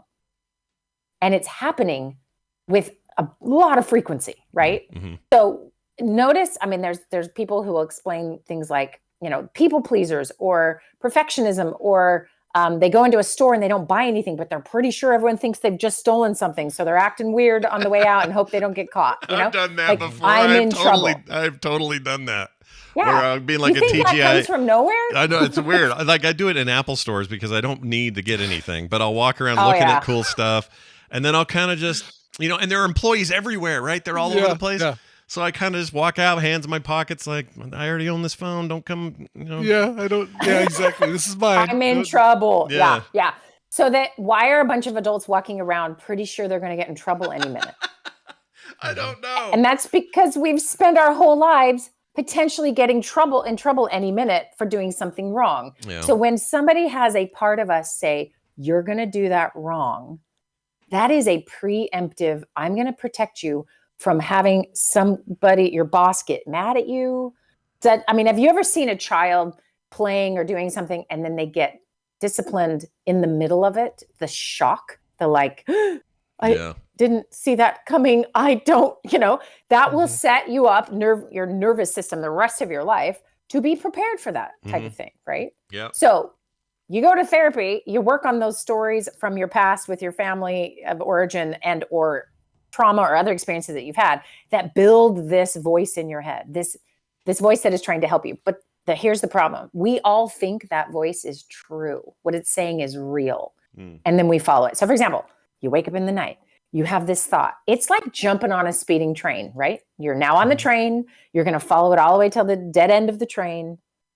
But what if you could get off the train or never get on the train? And the voice or the part or the roommate could just show up and say, are you not terrified that you will die one day? And you can be the observer and be like, whoa, that is fascinating that here at 3 a.m. a part of me is like, are you not afraid to die? Interesting, right? Like finding that. And so you can call it Zen. A lot of meditators work really hard to be in this space. It's not easy just to be there. There's a 3-part series here. I forgot to tell you there is one more part after this. And that's going to be the nitty gritty how to do this.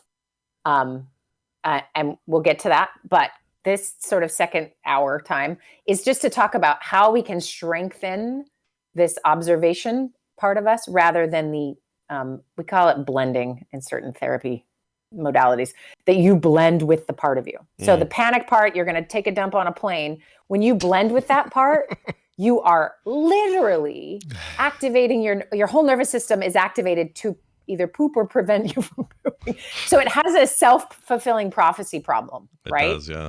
Yeah. Right? So you're going to fail at this.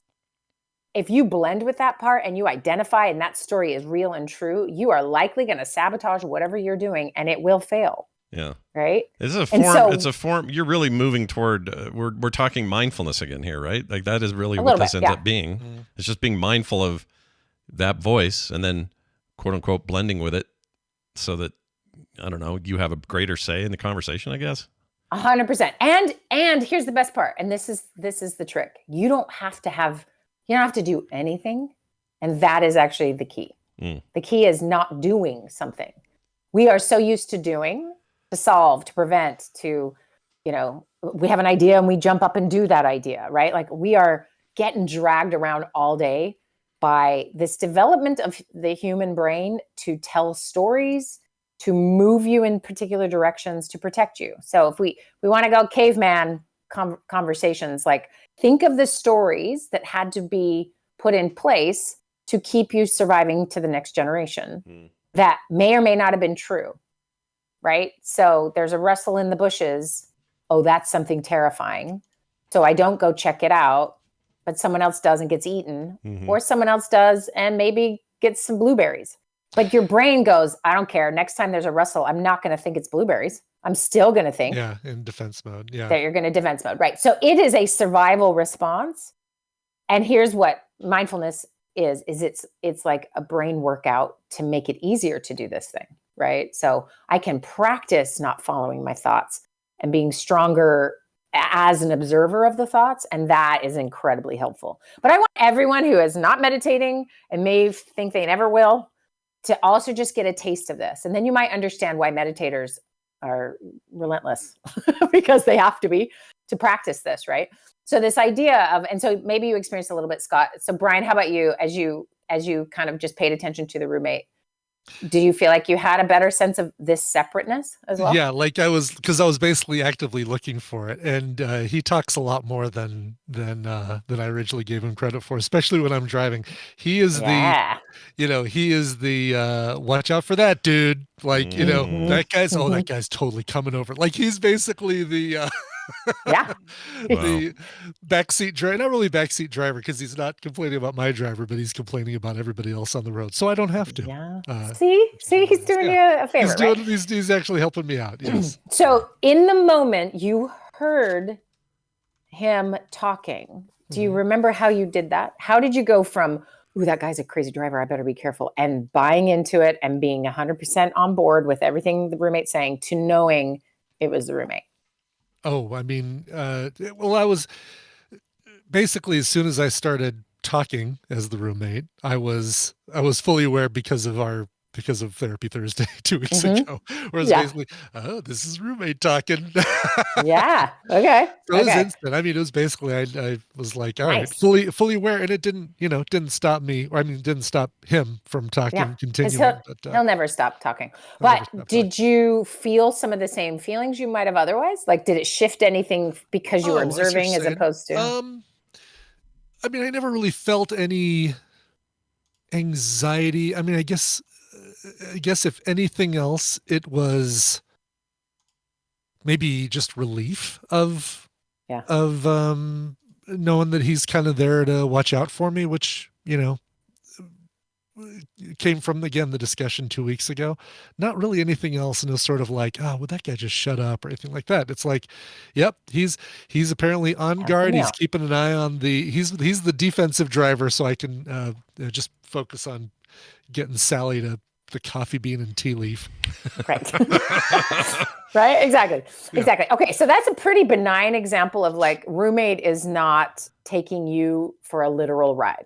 Right. You could move in consciousness away from it and observe it and see it, but totally. And definitely like, your buddy on a road trip kind of thing. Like, oh, watch out for this guy. He's looking around like he's going to change lanes without signaling. Sure enough, there he did it. Yeah. Yeah. Yeah. And then I go, jackass. And then that's you in your seat That's of me. consciousness. That's not the roommate. Yeah. Yeah. That's me. Okay. And this can be really hard to figure out for some folks. And for some folks, this comes up pretty naturally. They're like, oh, I can see that separation. Oh, that makes sense. And the more you spend time sort of being observant, it's just easier not to blend with it or follow it down a rabbit hole. So that would be the, I'm trying to get some work done and some thought pops in my head and now it has completely derailed me. Or now I'm going to search for whatever that thing is that just popped in my head. And now I've lost an hour of productivity because I followed whatever cue my brain gave me. Mm-hmm. And that can cause lots of different challenges. Okay. Now we can just say, all right, there's like the average looking thing. Brian, your driving thing is a good example. We're going to take this darker. So let's take Justin's example of you're going to do this wrong. And so he's just kind of doing life and he starts to think about work. And the roommate pops in and says, you're going to do this wrong. You're doing this wrong. Now, it's very powerful to figure out the source of that. Like, why did this part ever come into your life to warn you about that and kind of see if you can work with that? That's the job of the therapist for sure. But there's another thing we can do with it here. And this is what I want today to be about. And then the last week's going to get even better.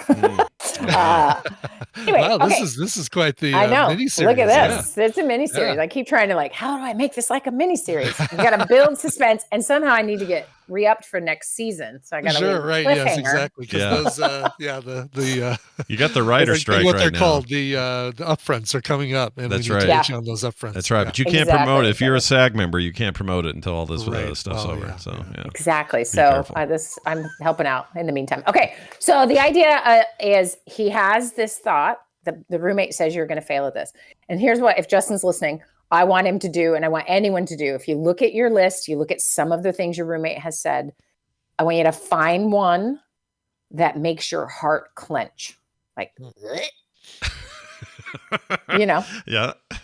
Like the sphincter that it is. I want your heart to clench. Okay.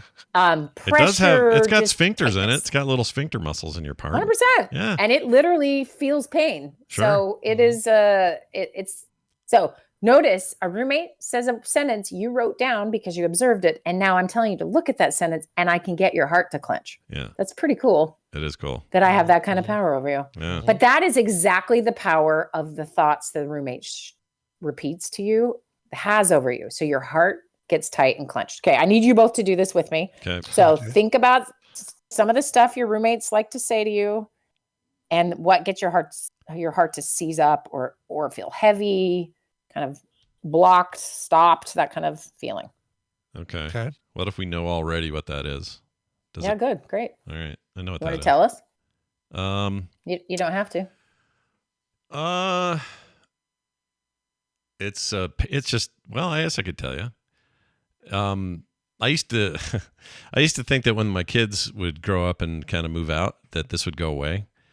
I was wrong because now I do it with Taylor's kids, but I stress about their safety a lot. Like physical safety? Yeah. Sure. So I'm like, oh, I heard Van went to the water park today, and I immediately go, don't get hurt there. I'd feel so bad. I can't imagine a world without those kids in it. This kind of like catastrophizing I do. And I do that with them now. Okay. Great. It's just dumb because Taylor's really good mom and is very careful with the kids. Oh, so did everyone just hear it? Scott's other part joined in, his logical part. Yeah, my logical part popped in and said, hey, dumbass. Yeah. Okay. All right. So go back to it's a fear part. We'll call it that. Okay. The fear roommate comment is, what if something bad happens to those kids? It causes your heart to clench. Okay. Yeah. So here is the logical part's attempt is to get you to soothe that, right? So that's another part that's developed to try to help. Like, okay, nothing's going to happen. You got to relax. Taylor's a good mom. So it tried to soothe you. Yeah. But I'm going to show you guys how to do something that is just you doing it, not other thoughts. Okay. So you are in your seat of consciousness, right? Yep. You are observing the thought. Can you do that? Can you sort of see the thought coming in? Yeah. Rather than, you can see it's separate from you. I do. Is it weird that I'm also picturing the kind of chair I'm in? That's weird, right? No, not at all. Okay. It's perfect. sit in your seat. And this is why you dang people with imaginations, this works so well for you guys. So picture the part saying, oh no, make him whatever your brain makes him. Great. He's coming in with the fear. So here's your fear part. And your heart is clenching because that crap is contagious, right? You tell anyone a kid's in danger, every one of us will have our heart clench immediately. Okay. Now this is just a part that's getting your attention. It only has one line and it's been using it for, I guess, 30 years now. One of your kids is going to be harmed, right? So you feel the feeling in your heart, and I don't want you to do anything with thoughts. I want you to just try this thing where you can feel it. I can feel it right now, right? Can you feel it in your heart? Yeah. Okay. Now just take a second and like breathe deeper and try to relax the actual muscles around your heart, your chest cavity, your heart itself. Just breathe, use oxygen, breathe. Just try to relax all that tissue.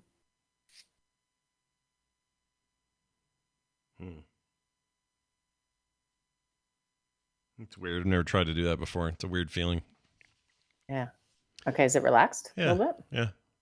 Okay. More than it was. So now I want you to, okay. Now I want you to look at the part again that's going to come tell you your grandchildren are in danger. Yeah. Make sure it's separate from you. Oh, it's like a little goblin. It's got horrible. Yeah, I know it does. Okay. So then make sure your heart's relaxed again. Just keep focusing on the thing you can control here that the self has power over is to then initiate relaxation response in your, wherever you feel the feeling, right? So maybe it could be someone's gut, it could be, someone's calf, whatever. So the idea is you see it coming and you condition yourself, I guess habitually here, to react to it with the breathing and the relaxation. Yeah. Exactly. And to see it as someone, it really is the kid who's crying wolf, right? Like there's no wolf. And yet it feels like you've got to battle up and get ready, right? And that's what your body does. That's why it did it. Like you didn't say, hey, heart, clamp down because something scary is coming. It's our autonomic nervous system. It's just going to do it, right? Yeah. So suddenly we have energy. Think of it as like there's an energetic response in your heart, a chemical response that causes everything to constrict. You are just going to use your mind, yourself, to relax that. Okay, so do it until your heart is totally unclenched and relaxed. I feel pretty good right now. How about you, Brian? Oh, I'm good. I didn't have this part. I didn't have just listening. Yeah. I'm just listening because I was just taking it in. I like it. My heart doesn't clench up when I think about what could happen to your kids. Just kidding. It's Brian's evil. Of course it does. Right. But Brian needs facts. Brian has a jackass part. He doesn't have the That's right. Hey, this May fake thing could happen and you should panic about it, about your grandchildren like you do, right? We all have our own versions for various reasons. I'm glad you didn't call on me yet because I was trying to think of what my panic thing is. Well, we have an ongoing side chat all about how we all want Brian's roommate. That's who we want in our lives. But now that I know there's a jackass part, maybe I don't want your roommates. I don't know. No. Well, no, I'm the jackass part. Basically, my roommate settles down and just says, "You got this," and I go, "Jackass."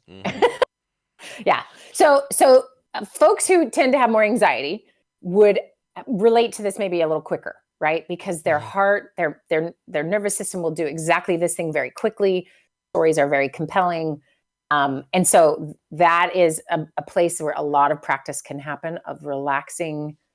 Because again, this part is never going to come in and say, oh, the kids got home safe from the swimming park. Oh, great. I'm sorry to scare you. Yeah, I'll look at facts next time. Yeah. No, what it's going to do is, kids are going to be in a car.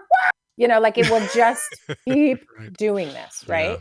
Yeah. And you can imagine how much of your life, if we had a timer every time your heart clenched because you were worried about one of your kids' safeties, add that all up. How much time is that? It's a lot. It's a lot of time. Yeah. And so you just, in the few seconds of breathing and relaxing the tissue around your heart clenching, just shows a different road. And I'm using the word on purpose here, shows, because it doesn't feel like a choice when anxious thoughts come in and they take you on a ride. I know that it doesn't feel like a choice.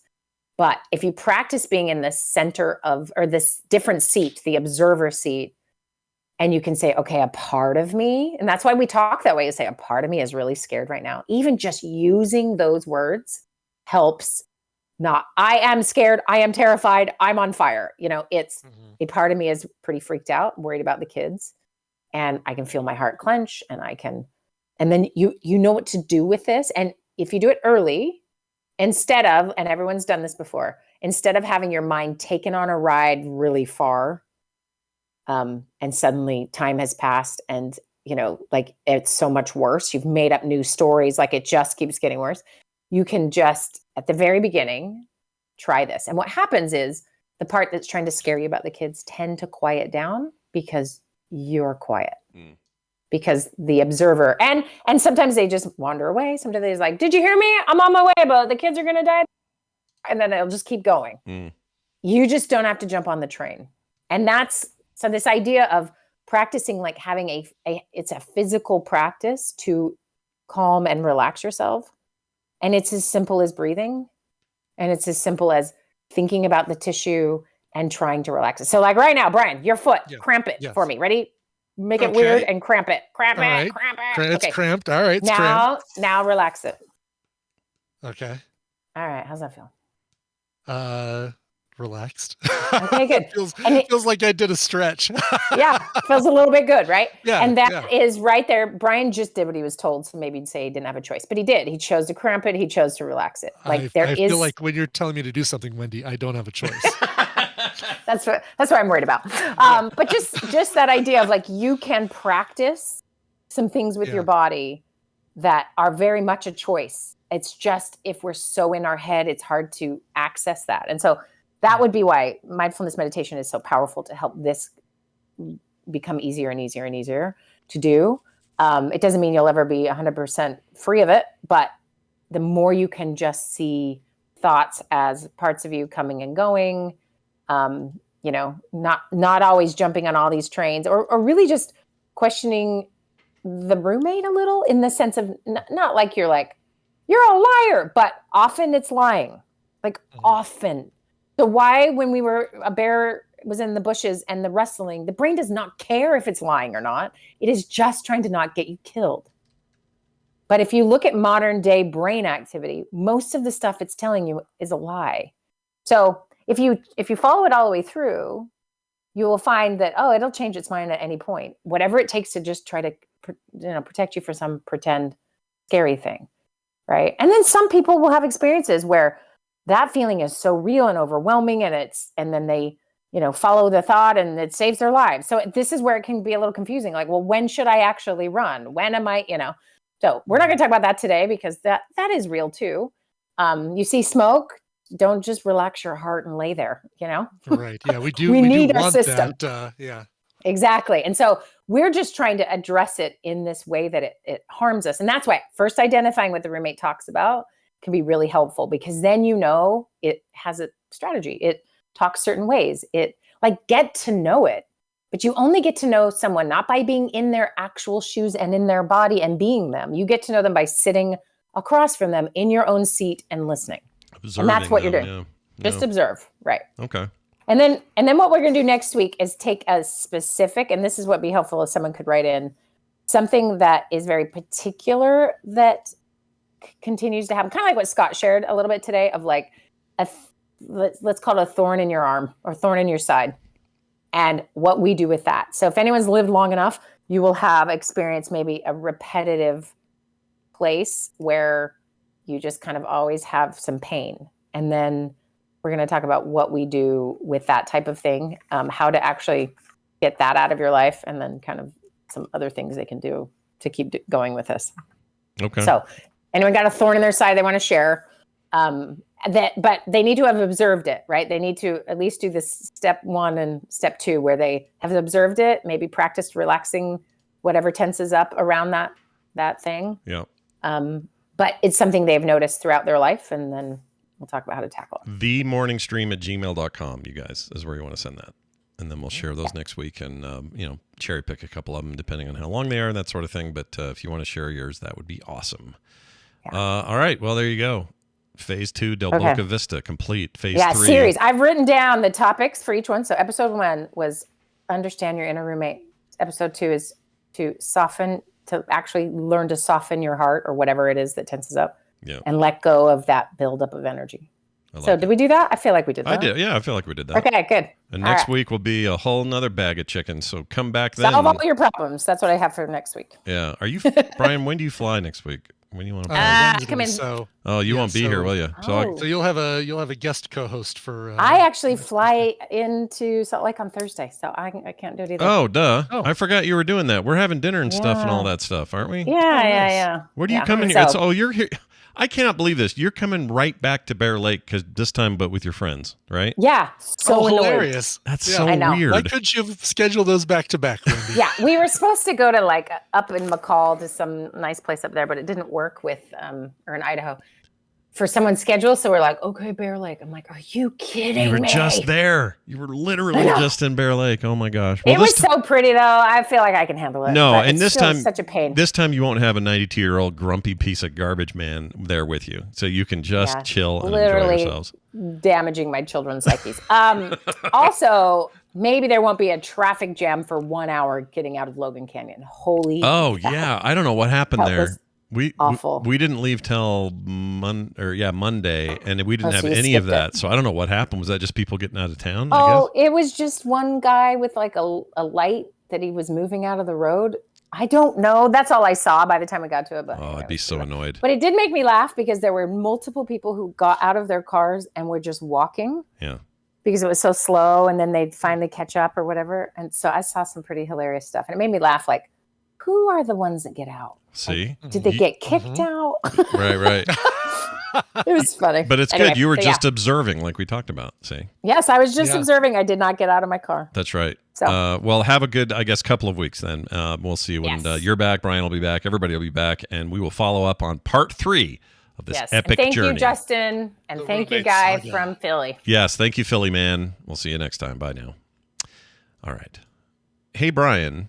Yes, sir. You get a little something to promote here at the bottom of the show. I do, yeah. I just want to give a quick shout out. There's some friends of mine that I did a website for. It's called Secret Sauce, and I'd plug this salsa even if I didn't do their website. But of course, I can look at it. I want a bottle of this right now. Well, you know how you do that, Scott, is you go right to the store and you order, to the store menu item, the shop up there at the top right, and you can order some. They've got 2 flavors, Anaheim and habanero.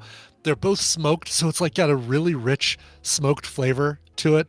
It is freaking fantastic. Like, I'm getting habanero right now. I'm buying it right now.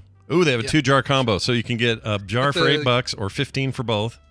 15 for both. Get the both because the Anaheim is mild.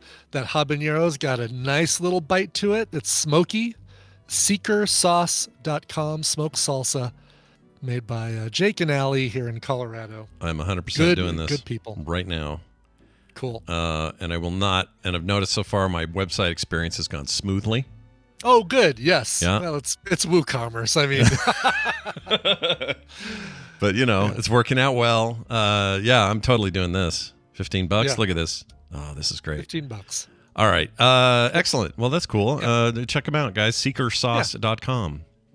Yeah, just saw them at the farmers market last week and had to give them a little bit of a shout. So you got your Coverville at noon. You got 5 p.m. Mountain Time for core tonight. We got a big core planned. Right. We're going to try not to be 3 more hours of Baldur's Gate 3 talk. Okay, we're going to try to mix it up a little bit. Get something else in there. Yeah, because that game. It's now the highest rated game in the history of Metacritic. Nothing's ever had a higher average score. Wow. PC Gamer just finally put their review up because the game's so big. They gave it their highest score in 16 years. They haven't given another 97 in 16 full years of game reviews. They gave it a 97. Wow. It's about as high as you get over there.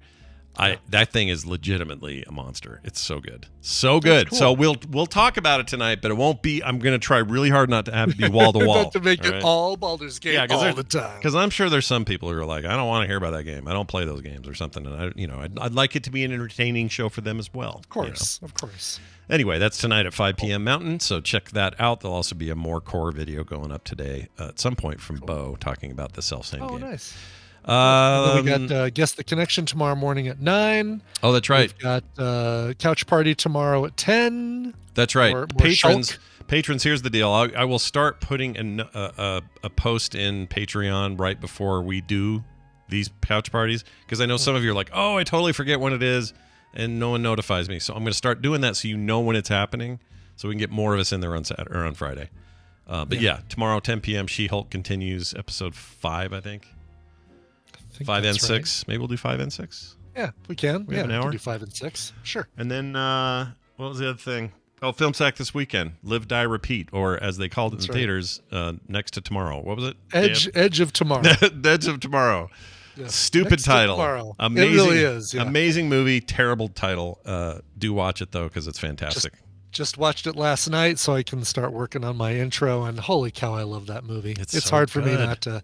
It's so good. There's hardly anything in it I can criticize, honestly. It's just... Yeah, just Emily Blunt's chin. That's what my song's going to be about, is all about Emily Blunt's chin. And it fits your whole time loopy thing. And it does. It's perfect timing, unplanned perfect timing for my Film Sack bonus episode. So, and if you're not a Film Sack patron, you should be, because Brian's host episode this month was very good.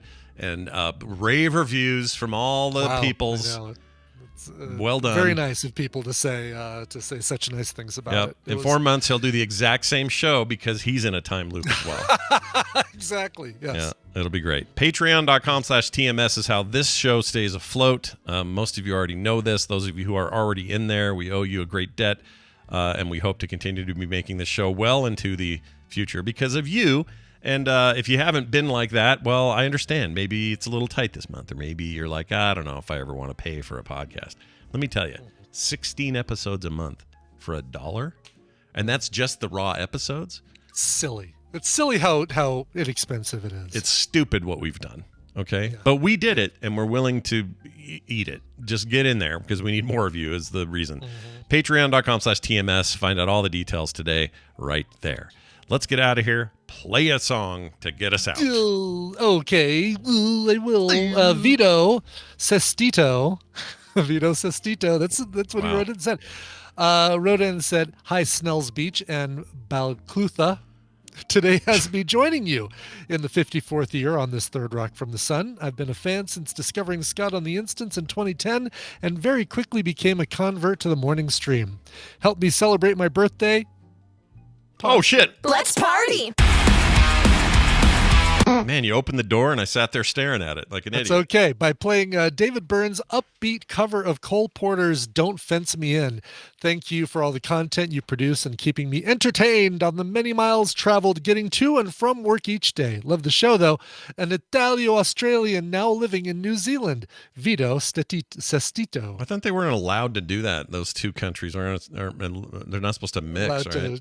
To trade people. They hate each other or something. Yeah, everything I've ever seen shows all kinds of conflict, so I don't know how it works. Well, in this case, they're allowing it. So Vito, great cover. This came out in 1990 on the tribute to Cole Porter called Red Hot and Blue. Dude, there was so much great stuff on there. Iggy Pop, Debbie Harry. I think Annie Lennox did a song. I think she did Every Time We Say Goodbye. Cole Porter, which is great timing. No, Johnny Mercer is who I'm thinking of. Cole Porter, is he connected? He's not connected to Savannah anyway. Never mind. I don't think Forget so. that. Yeah. It's Johnny Mercer that I'm thinking of. Anywho, here's the cover of Don't Fence Me In by the Talking Heads' own, same as it ever was, David Byrne. Get more at frogpants.com. What does it feel like to play, Simon? I don't know, Simon.